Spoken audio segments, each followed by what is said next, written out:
చివరికి వస్తే urea supply చేసే తెలివితేటలు లేవానండి. మా గవర్నమెంట్ ఉన్నప్పుడు రైతులు గ్రామాలలో ఒక ఆటో రిక్షాకి డబ్బులు ఇచ్చి 10 బస్తాలు తెచ్చి బాబు అంటే తెచ్చి ఆడ పడేసిపోతుండే వాడు పొలం కాడ. ఇవాళ రైతులు రోజుల తరబడి గంటల తరబడి చెప్పులు పెట్టి, బీఆర్ఎస్ లేకముందు చెప్పుల లైన్లు ఉండే, బీఆర్ఎస్ ఉన్న రోజులు చెప్పుల లైన్లు మాయమైనవి. మళ్ళీ ఇప్పుడు కాంగ్రెస్ రాగానే మళ్ళీ ఇప్పుడు చెప్పుల లైన్లు స్టార్ట్ అయిపోయినాయి వరుస పెట్టి. మళ్ళీ ఇప్పుడు ఏందో యాపో బోపో తెచ్చిండ్రు, అది ఒత్తితే నడచలేదు, పిక్తలేదు. అది ఏ ఎరువు బస్తాకు యాప్ ఎందుకైనా నాకు అర్థం కాదు. ఇంకా ఆ యాప్లో కూడా నాకు పూర్తిగా తెలియలేదు. నేను రాత్రి కూడా చెప్పే ఆ యాప్లో ఏముంటుందట. ఇప్పుడు నాకు పట్టుందా, అది ఎన్ని మాటలు ఇస్తారట. సపోజ్ నాకు 3 ఎకరాలు ఉంది.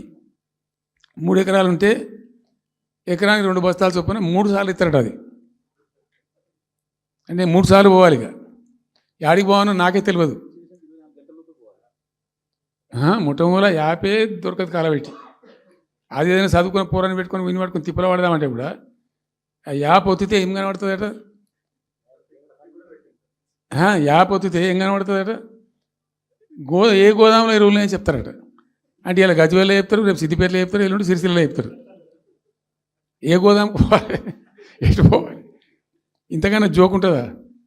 రైతులకు మండల కేంద్రంలో ఎరువుల దుకాణం ఉంటుంది, తప్పితే వాళ్ళ తాలూకా కేంద్రంలో ఉంటుంది ఎక్కువ. అది సాగుకారు ఉంటాడు, ఇచ్చేటోడు ఉంటాడు, అప్పిచ్చేటోడు ఉంటాడు.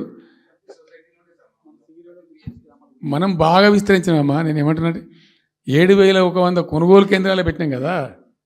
వాళ్ళ ఊర్లో పోయి కొన్నాం కదా. ధాన్యం నెత్తిన పెట్టుకొని వాళ్ళ అంగడికి వచ్చి ఈ మార్కెట్ అప్పుడు తిరిగి కూడా బంద్ చేసినాం కదా. అసలు రైతు సెంట్రిక్గానే మన పరిపాలన ఉండే కదా కంప్లీట్గా. అని మొత్తం సాప్ పట్టేసారు.